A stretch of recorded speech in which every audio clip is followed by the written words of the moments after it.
My name is Emmanuel, and you're locked into Eightseven.co. How did this idea come to fruition? In around 2015, my sister had a really bad hair experience with someone based in Stratford. She came home and like a large chunk of her hair on the left side was missing. Oh, wow. And she was literally crying. She was shouting. She's like, "Oh my gosh, this person really messed up my hair. You have to be really sensitive if you know how to deal with my hair." And I was like, "Wow, like, isn't there any way you can find someone in your area or someone that will be useful for you?" And she was literally like, "No, like, there's nothing that she can do to actually find someone." And I also asked, "Is there not like an app or something where you can see their talent, see their work, and hopefully be able to find them?" She said, "No, there's nothing like that at the moment." And then I was like, "Wow, I think I've got something good on my hands." I thought of a name at first. It was going to be called A Girl's Best Friend. Yeah. And I thought to myself, I want this to appeal to everyone because obviously nowadays a lot of people are dabbling in hair and makeup and beauty treatments. Guys are doing a lot of makeup nowadays, tutorials, making their own wigs for females, all for themselves because obviously boldness, man. I thought about that and I was like, if I really want this to be something that's applicable to everyone, I have to change the name and Styles and Me because obviously your styles and yourself. No, that sounds good, man. That sounds clever as well. And with that, you've got a business partner? Yeah. His name's Alfie. Met him in university. Hey, we was on a project together, a group project, and then spoke a bit after university finished. And I was like to him, "I've got this idea. Would you like to work on it?" And he's good at building websites and optimizing them into apps of some sort. He's learning that bit now, but yeah. Okay, cool. What are some of the challenges that you faced in terms of getting, because with any new business, a lot of it is getting it actually to start running. Yeah. And then that first year. Yeah. What are the challenges you're facing at the moment? I think my biggest challenge at the moment would be the tech side of things. Okay. So what Alfie handles. He's always calling me. He's like, so I've come across this and then this and then this. And he's like, I can hear the stress in his voice. I'm like, no, relax. Do you know what? It'll be all right. We'll meet up. We'll talk about it. We'll see what we can do to get things sorted out. He's working really hard on it. But I think definitely the tech side of things has been very hard. Financial funding also. When we always explain our business idea to people, they're so interested and everyone always wants to invest and be like, yeah, we want to help you guys with this and that and pay for this and that. And it's always really lovely to hear. But then at the same time, knowing that we haven't really completed a lot of the groundwork. Exactly, yeah. It's a bit hard to take money now. Yeah. And then well, you'd have to pay it back. Do you know what I mean? So you don't want to be in that situation where you now owe a certain amount of money to this person. You haven't actually got started. Yeah, and then it's looking at also drafting up contracts. Yeah. And don't forget, we're quite young as well, 21, 22.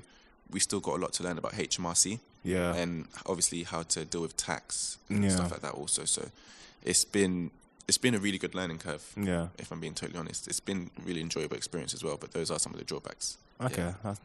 That's what it is. So what are the positive learning experiences that you've learned? Positive. Me and Alfie get along. Oh, that's number one. That's the best thing.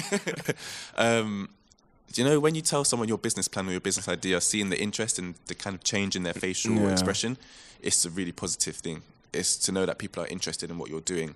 People are interested in the fact that you're trying to make a change to a certain market or get involved in a specific market. Yeah. I really like that. And seeing the fact that my friends as well, female friends, are really interested in it and they're waiting on it, promoting it, and you see who's really there helping you. I think that's been the best thing about starting a business. That's good, man. All right, so discuss how this business would work. So what it is, essentially, will be for independent hair makeup artists. We'll also look at people that work within salons and within beauty parlors as well, and nail shops. So what will be is independent hair and makeup artists will just post their work on the page. So they'll put up pictures of hair they've done for people, makeup they've done for people, and obviously with their consent, receive ratings as well and comments. Is this sort of like how YouTube used to be, or is it like it's a bit like it's like Instagram, yes, mixed with Uber and a little bit of Just Eat. I like that. I like that. So it's like you're able to go on it, search someone in your local area, or maybe if you plan to travel to a location. So for example, there's a lot of girls in London that go university outside London, looking for a hairstylist out there or a makeup artist. You can find them in that area, view their work, and you can book an appointment through our app or website. And then also there'll be a shop section, so they can also buy hair, makeup, and utilities, for example, like nail varnish, cuticle cutters, nail filers, A lot of that stuff, that sounds good, actually. Yeah. And the thing with it as well is that with girls, I find it really hard for them to kind of stick with one hairstylist, for example, or one makeup artist. There's loads everywhere. But I feel as though this would be a really great opportunity for them to start their own business and really multiply in numbers. I mean, nowadays it's not as easy to get that 9-to-5 job. Yeah. And as well as that, a lot of people have perfected their own craft. Yeah. I feel this is a great opportunity for people to really just get their name out there, show off their talents, and, you know, go forward and do the best they can. You know, through this, you can find, you know, movie agencies that will be looking for makeup artists and hairstylists. You can find musicians that are looking for people. Because they tend to stick to one. Exactly, most of the time, So even if they're traveling from city to city, they're not just stuck bringing their people along. People over. They can find people in different cities. Yeah. And university students as well, they can do it from their dorms. Through their university accommodation and make a lot of money from that, because student finance might not suffice. Have you been able to speak to any independents now and gauge their interests? Loads. I have a lot of female friends, so I've been able to speak to some makeup artists and some hairstylists, get their advice. They've obviously helped me craft this business, even the logo. They've told me what is most eye-catching, what would really get them understanding what it is, and what would really get their friends involved as well.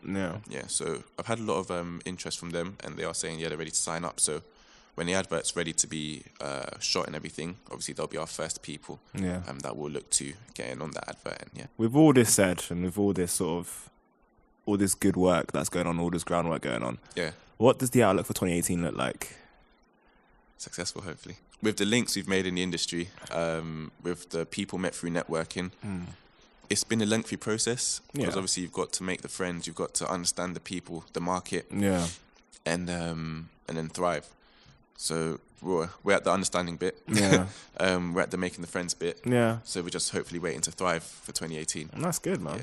But I really do hope it's a successful year. But you're doing it the right way, though. You don't want to, with business, and especially at our age, at a young age, it's difficult to, you don't want to dive into it, because you could end up being kicked back out in the most brutal way possible. Exactly, So you're doing it nice and slowly, which is good. Thank you. Yeah. On a closing note, what are some of the business leaders that you look up to? One person I'd say would be Jamal Edwards. I've always looked up to him, seeing where he came from, how he built SBTV from nothing. It was initially something for people to freestyle from, and it helped people make their name bigger, helped people to actually emerge into the music scene, and I really admire him for that. Another person as well, my sister. I have two sisters actually that started their own businesses that I really respect. Seeing them actually start up and work hard for it, it's really nice to look at, and it also motivates you. So all right, cool. Well, I wish you the best and everything. Thank you. We'll definitely look out for you this year. Please do. In terms of the launch, when are you roughly looking to launch this? Well, Alfie, my business partner Alfie, he has a mentor, and usually when we speak to him, he does say stuff like we should aim to launch for big events. So just before that, so for example, Royal Ascot, or proms or weddings that are due to happen in summer. So we're looking to definitely launch before March. That's the best time. If not, we'll definitely be looking to launch before May. Okay, so within that spring period. But there's only just a few kinks in the website left to sort out. So to be totally honest, we would be able to definitely get March sorted out. Cool. It's just about marketing and continuing to network and getting obviously the right amount of people to sign up. Sounds good, man. Get on. Sweet. Well, this has been a nice and fun interview, man. Thank you. All right, cool. And subscribe. Subscribe, guys.